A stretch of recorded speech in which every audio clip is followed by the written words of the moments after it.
I can't stop gleeking. Ugh.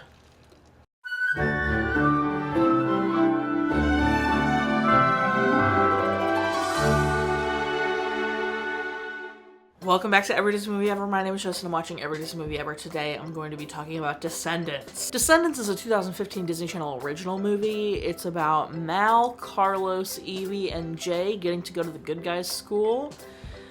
And they are the children of Maleficent, Cruella, Evil Queen, and Jafar, respectively. It's directed by Kenny Ortega, cinematography by Thomas Burstyn, editing by Don Brochu, music by David Lawrence, and it's written by Josann McGibbon and Sara Parriott. The film stars Dove Cameron as Mal, Cameron Boyce as Carlos, Sofia Carson as Evie, Booboo Stewart as Jay, and Mitchell Hope as Ben. It was announced in December of 2013 that Kenny Ortega would be directing and making the film. It has a 90% Rotten Tomatoes consensus.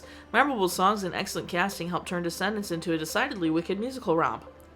It's followed by Descendants 2, 3, The Rise of Red, and there's also an animated spin-off, Descendants Wicked World. The opening song was rough. This might be a hot take, because I'm pretty sure Rotten to the Core is the most famous song from this movie. I think Rotten to the Core was a terrible song to set this movie up. I don't know how to explain it other than they started singing and it's so electronic, dancey, 2015, like it took me out of it. I was like, oh no, I was cringing. I was afraid that like all the hype around these movies was about to be like totally burst, because I've never seen the Descendants movies and I've heard plenty about them. Trust me, there's 4 of them, like they have to be popular. And so I was a little nervous because Rotten to the Core was a wee bit cringe town and not the greatest opening song for me. But Evil Like Me totally turned the tide. So Evil Like Me is the second song. Kristen Chenoweth being Maleficent, we love to see it.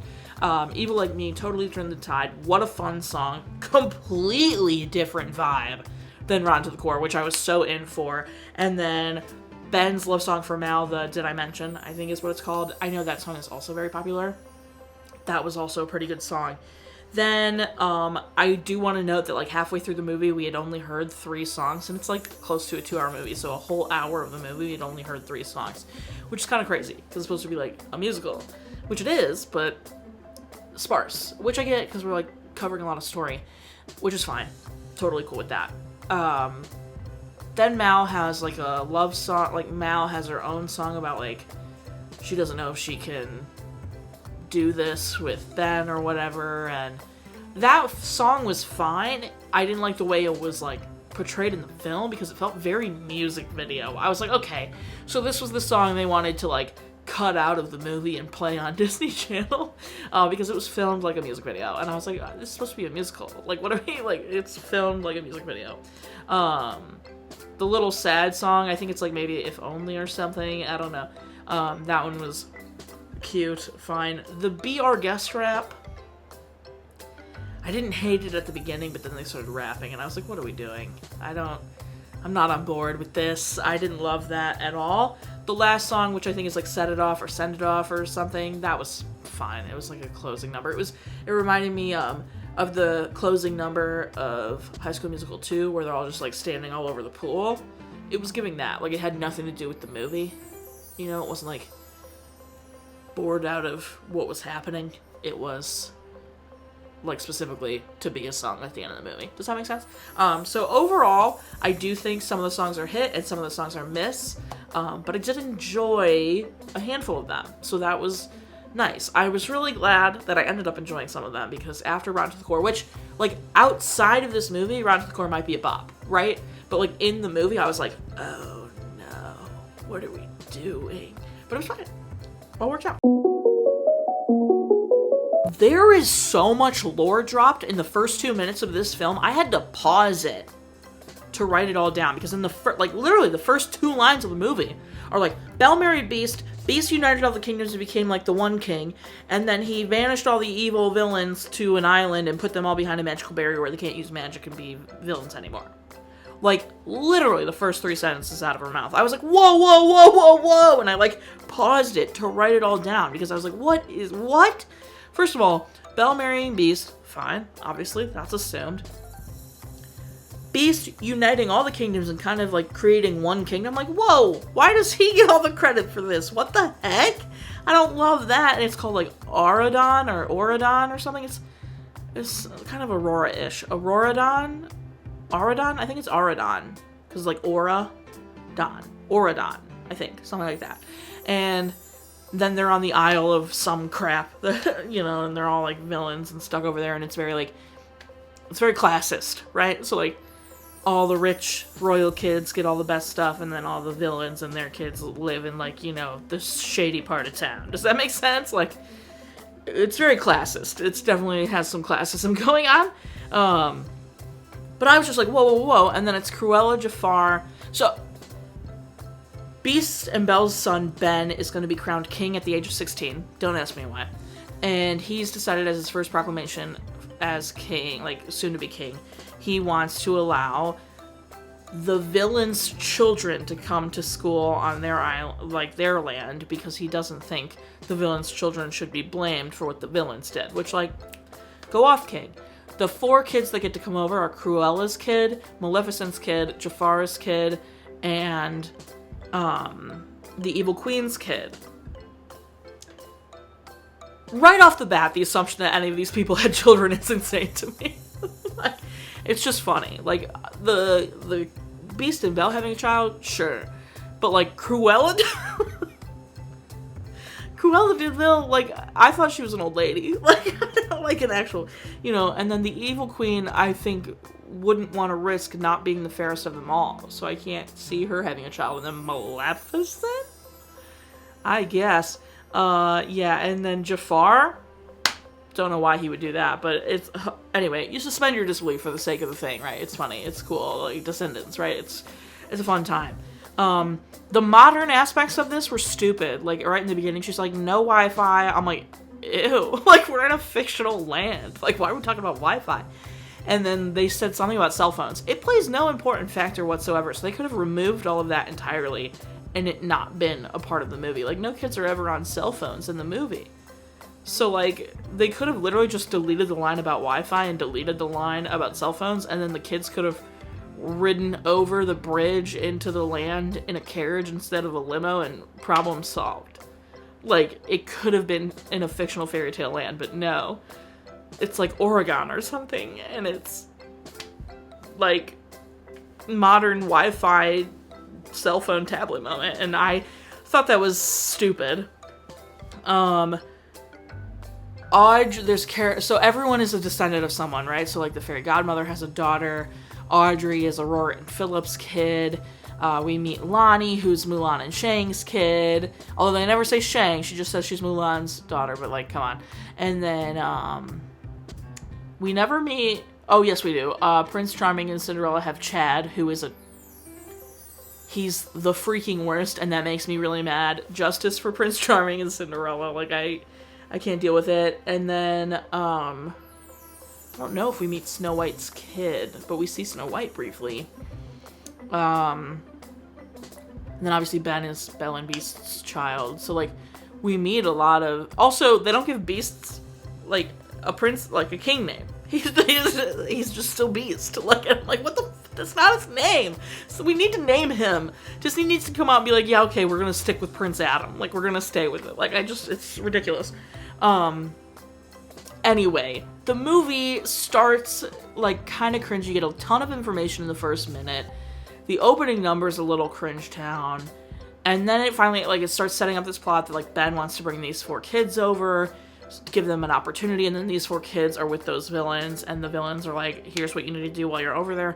You need to get the fairy godmother's magic wand, so then we can get out of this non-magic place and come back over there and have magic and wreak all the villainous havoc we want to, like, always, like we used to. And so the 4 villain kids are like, yeah, totally, we're gonna do that. Awesome. And so then they go over there, and then obviously over the course of the film, they realize maybe they don't want to be evil, and they want to, like, go to school and be good and, like, have normal experiences and feel love and, like, all this kind of stuff. Very sweet concept, very sweet story. It won Aubrey and I over by the end. So, like, the beginning we were both like, oh, no, is it cringy? And then, like, Evil Like Me happened, and I was like, okay, I'm more on board. That's great. And Aubrey was like, it's a better song. And then as it kept going, we're like, wait a second. Okay, it's getting good. And then, to really hats off to it, it had multiple moments that made Aubrey and I laugh out loud.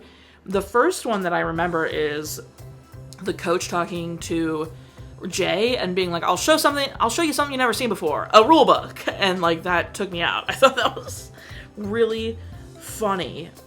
It really gives like kids from public school go to a church school for the first time, and also like kids in uniforms are like, oh my god, they're rebels. Like, that's what it was giving big time.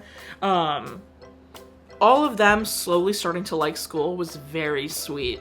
Jay being the first one to kind of start liking stuff because he got to do the sport, like tourney, whatever they called it. And then Carlos being won over by the dog, very sweet. Evie, like, slowly being won over by, like, class and Doug and people being nice, like, you know, her realizing it doesn't have to be all about her looks, but, like, her getting to help other people with that. And then Mal slowly, like, maybe she does like Ben, maybe she feels guilty, this, that, and the other. Like, it was very sweet to see them. The classist rich people scene was so uncomfortable. I was like, dang, this is a lot of, like, yikers, you're blaming the kids for something the parents did. It was brutal. And then Prince Ben, it's like hit or miss with Prince Ben. There are some scenes, please ignore my clock, that looks like Mickey Mouse. I wonder if I can take a picture for you and you can see what Mickey Mouse clock looks like, because it's Steamboat Willie. Here. That's what I'm looking at when you hear that chime. Anyway, so then Prince Ben, Mitchell Hope, who plays Prince Ben, he's got some scenes where I'm like, he's really awkward and I'm not getting it. And then he's got scenes where I'm like, dang, okay, I'm sold. So his scenes where he's a little bit awkward is when he has to like be big in the center of attention, boisterous. And the scenes where he's really good are the sweet scenes between him and Mal. And he's got a few lines that are like, dang, like when he's under the love potion and he comes to her door for the date. He says, dang, I understand the difference between pretty and beautiful, or something along that line. Incredible. And then when she says she's not sure she knows what love feels like, he says he'll teach her. Also dang. And then at the end, he said something along the lines of like with the love potion, and then after, when it was washed off from the lake that cleanses him, he didn't fake a thing. And like, Aubrey was so won over. When he said, I didn't fake a thing, and kissed her hand, Aubrey audibly goes, damn. Like, it's like, damn. It killed me. I was dying. I was like, oh, you're in for Prince Ben. And he was like, yeah. And I was like, okay, we love to see it. So that was really fun to also witness. Was just like our, like, almost 180. Not a full 180, because it's not like the greatest movie ever made, but we went from like being, oh no, is this movie garbage, to being like, no, it's fun. I totally get it. I totally get why this became as big as it is, why there's 3 sequels and a spin-off. Like, I get it. It's fun. It's a sweet story. It's a fun concept. I'm very excited to watch more of them. I'm assuming more villains kids come into play. Like, I'm pretty confident the same cast is in the sequel.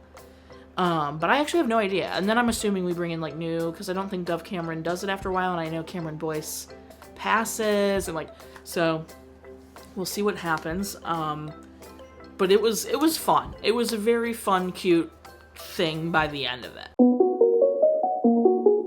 Kristen Chenoweth as Maleficent, what a pull. Absolutely incredible. We love to see it. Rotten to the core, Aubrey said, this is some JoJo Siwa dancing. Took me out. Couldn't unsee it. That's so funny. Genuinely, that's hilarious, and I can't unsee it. I encourage you to watch Rotten to the Core's choreography. Alright, my favorite part is definitely Evil Like Me. It was just like, it was the turning point for me. That song started and I was like, okay, hang on, now we have something. And so I think it is my favorite part. Even if, like, at the end when she's saying, like, I want to be good, I want to go to school, like, I want to be with Ben. Very sweet, heartwarming. I still think Evil Like Me was just so fun and the turning point I needed for the movie. My least favorite part, this is the time I revealed that I don't like Sofia Carson. Hear me out. I've only ever seen her in 2 things now. hear me out. This is nothing against her personally. I don't know her, obviously, so I can't pass any judgment on her character, right? What I can pass judgment on, and I'm sorry to say, is her singing voice. I feel guilty about this. I really do. But if any of you have seen A Cinderella Story, If the Shoe Fits, you automatically should understand what I'm talking about, okay? The only thing I'd ever seen Sofia Carson in was A Cinderella Story, If the Shoe Fits. And let me tell you something. Pull up the first number from that movie. It's called Full Throttle. It's a Grease nod, for sure. Grease Lightning nod. Ow is all I have to say. It just, I don't know. Everyone says she's a very good singer. And when I hear her singing, like, low in her lower register, I'm like, yes, I hear it. Okay, talent. I'm listening. But as soon as she goes up to just up here, I don't even know what key she's supposed to be singing in. I don't know who recorded that song was like, yeah, she sounds excellent. Perfect. I can't even begin. I feel like an insane person because all the people I've shown that song to agree with me. They're like, why does she sound so whiny? Why is she growling like that? What is she doing? And then all the comments on the video are about how good of a singer she is. And it hurts my brain. I don't understand. And so, for this reason, I deem myself a Sofia Carson hater. I'm not actually. I don't want to hate anybody, right? Well, I could name a few people I loathe, and I think quite a few people would agree with me. And screw those people. It rhymes. It starts with an M and ends in usk. Anyway, Sofia Carson, I'm really sorry. She has like a pop career as well, and I think I did dabble in her pop music, and it was better than Cinderella Story, If the Shoe Fits. And then in this movie, she barely sings. There's like a couple lines she has in a couple of the songs, and that's fine. But she does have Rotten to the Core sung by herself on the soundtrack. Not as bad as I was expecting it to be, but I will say I don't understand it. Okay? I'm sorry. She was very good in the movie, so like acting, get after it. Great job. Please keep doing that. But the singing, I'm gonna have to ask you to please not. And if she has more songs than the second one, I don't know what I'm gonna do. I'm gonna be perfectly honest with you. And I'm sorry if you love Sofia Carson and you love her singing voice. That's your opinion. This is my opinion, okay? So that was probably my least favorite part, in addition to Rotten to the Core, because it was so cringy right at the beginning. Watch again. Probably. Like, I wouldn't say no. Recommend? Sure. It ended up, like, turning the tide, and I think it's kind of fun. So, definitely give it a shot. I was so hyped to come in and finally see this, because this is, like, the one big, I'd say, like, musical thing, besides, like, zombies, that I haven't seen. And I've only heard, like, random songs. Like, did I mention I had actually heard a piece of it and seen a clip from? And then Rotten to the Core I hadn't realized I heard, but then as soon as it started, I was like, oh, I've definitely heard this. I had never heard You Like Me, so I was very excited to hear that song. And then I obviously, I know a song from the third one, so I'm excited to get to that one. But I don't think I know any songs from the second one, so we'll see what happens when we get there. But I was so excited to jump into this. And then, again, like I said, I'm a little salty Beast gets credit for everything. I'm also confused why Maleficent is always considered, like, the most evil villain. I feel like that could be up for debate. Like, I feel like, yeah, okay, Maleficent, like, is she, like, people maybe consider her the strongest villain, which, like, okay, she can turn into a dragon, sure, she's a sorceress, like, I get it, I'm on board, but, like, the evil queen was a witch, and Lady Tremaine is pure evil, like, she's pure evil, and then, you know, gotta say, the Horned King? Like, Horned King's pretty evil. Like, I don't, you know, we got a lot of evil people. Frollo? Like, anyway, there's a lot of evil people, so I don't know why Maleficent's always considered, like, the most evil or the greatest villain. I'm guessing it's because she's so recognizable, so famous, and also is very powerful, like, witch-wise, sorceress-wise, or whatever, but it's still interesting to me that, like, they're like, Maleficent's the worst one! And I'm like, how is she, like, she was doing the same stuff, like, because she puts, like, she didn't even kill Sleeping Beauty. Like, the evil queen killed Snow White. I mean, put her in eternal sleep or whatever, I guess is similar thing. But, like, in the original Snow White fairy tale, it's not because she wasn't saved by True Love's kiss. She was saved because the apple came out of her mouth. So, like, I don't know. Anyway, I digress. Gateway magic. Audrey, Aurora Phillips' daughter, said something about the hair. Mal changing all the girls' hair to what they wanted it to be. She called it gateway magic. That was really funny. And then Ben's did I mention scene when he stood up and he was like, I have something to say. I had severe secondhand embarrassment. We know how I feel about that. Secondhand embarrassment is rough for me. So yeah, okay. That's everything I have. This was a great time. I'm really happy it like took a turn. I was gonna be so sad if this movie, I've been like, I'm excited to finally see that. Like, it spawned all these sequels and everybody talks about it and everybody loves these. I was gonna be so sad if I was like, no, I actually don't like it. I was gonna be so depressed. So I'm really glad it turned the tide and ended up being pretty decent. I'm very excited for the sequels. So we'll go from there. My final rating is 6. Let's do magic wands, probably, right? Out of 10. Our total movie count is... Parrot death toll and cry count are still the same as far as I'm concerned. If you want to find out what movie I'm watching when, you can follow me on all socials to find out what movie I'm watching when. I put up videos every Monday and Friday and sometimes Wednesday. Join Patreon, and I got a tier starting at just $1. You get every video a week early, and then tiers above that, you get daily trivia, you get monthly postcards, you could get bonus content, etc. Buy merch. Merch is great, merch is grand. Check it out. Until next time, comment, like, subscribe, and I'm not in charge of your life. You are, so do you, and don't be maleficent about it, I guess. I'm a bitch.